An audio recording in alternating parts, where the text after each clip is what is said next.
I can hardly believe I'm sharing this story, but here we are. You know those moments when everything collapses without warning, as if the universe has decided to dismantle all you've worked for? That's exactly what happened to me.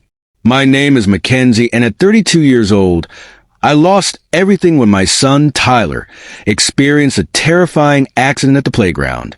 It all started on an ordinary day, one that I would have never guessed would lead to such a catastrophic turn of events. I remember sitting at my desk in the insurance office, mindlessly scrolling through TikTok during a lull between calls, trying to distract myself from the monotony of the day. The hum of the office faded into the background as I focused on the screen, laughing at silly videos and forgetting about the world outside. Then, suddenly, my phone lit up and Mark's name flashed across the screen. Mark, my husband and the father of our 2 children. I smiled, expecting a sweet message about dinner plans or a lighthearted comment about the kids driving him crazy. Instead, when I answered, his voice was shaky and distant. "Mackenzie, we need to talk." My heart sank. Before I could even wrap my head around what was happening, he dropped the bombshell. Mark was at the hospital. Our son, Tyler, had fallen off the playground set. My breath caught in my throat as I imagined the worst possible scenarios. Thankfully, he was fine, only a broken wrist. But during a routine blood test, everything changed. "Change, Mackenzie," he repeated, his tone icy and filled with disbelief. "They said Tyler's blood type is AB." A chill washed over me.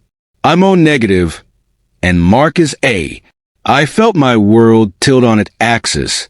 "That's not possible," I managed to stammer, my body going numb. The implications crashed over me like a tidal wave. Mark wasn't Tyler's biological father, and that meant he wasn't Emma's father either.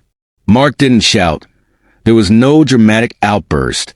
He simply hung up the phone, leaving me in a state of shock. I desperately tried to call him back, but he wouldn't answer. My hands trembled uncontrollably as I sped to the hospital, the weight of the situation bearing down on me. When I arrived, I found him sitting in his truck, his head resting on the steering wheel, an image of despair. As he looked up at me, I saw the red-rimmed eyes and pale face of a man shattered by betrayal. "Mark, please," I begged, tears streaming down my cheeks, my heart aching for the man I had hurt. He shook his head in disbelief. "How long, Mackenzie? How long have you known?" I opened my mouth to speak, but words failed me.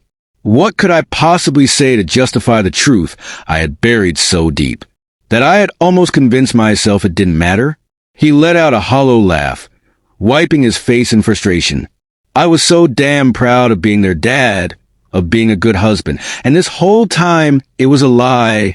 I reached out to him, desperate for connection, but he recoiled as if my touch burned him. It didn't mean anything. I choked out, my voice breaking. "You are their father. You've been there for them, loved them. DNA doesn't change that." His eyes flashed with a mix of pain and anger. "DNA doesn't change it," he echoed, shaking his head, gripping the steering wheel until his knuckles turned white. "So, what, Mackenzie? Am I just supposed to pretend the last 12 years of my life weren't built on a lie?" I had no response, my heart heavy with the truth that there was no easy way to fix this.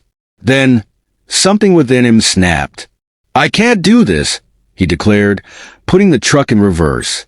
His movements were slow and deliberate, as if he were trying to hold himself together while grappling with the reality of our shattered family.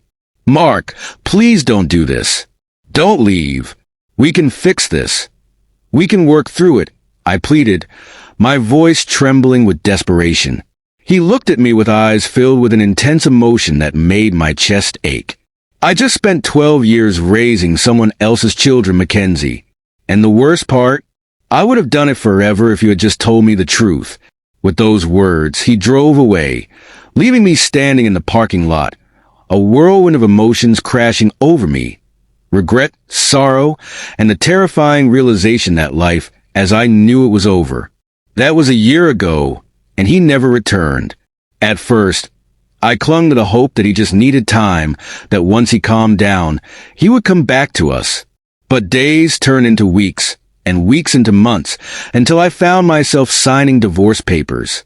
The children didn't understand initially. They were too young to grasp the complexities of adult relationships. "Where's Daddy?" Emma would ask every night, her innocent eyes searching mine for answers. I would smile through my tears, telling her he was just busy with work, hoping she wouldn't sense the undercurrent of pain in my voice. Eventually, even Emma picked up on the tension, sensing that something fundamental had shifted in our family. Mark still sends birthday cards and deposits money into our accounts, but he refuses to see me or the kids. The guilt consumes me, a constant weight on my chest. I stare at old photographs, Christmas mornings, birthdays, vacations, moments that felt so real when he believed his life was perfect. I wonder what it's like for him to wake up one day and realize that the children he loved, raised, and sacrificed for are not his. How could I have been so careless with the truth? I know some people would say I deserve this, that I made my bed and now I must lie in it. Maybe they're right, but regardless of whether I deserve it or not, the reality is that every single night, I lie awake in bed, staring at the empty space where Mark used to sleep, haunted by the thought of what I lost. I wonder if there was anything I could have said or done to make him stay. Perhaps there isn't. Perhaps some mistakes are simply unforgivable. Now, every time I hear Tyler laugh or see Emma smile, all I can think about is the man who walked away and the harsh reality that I have no one to blame but myself.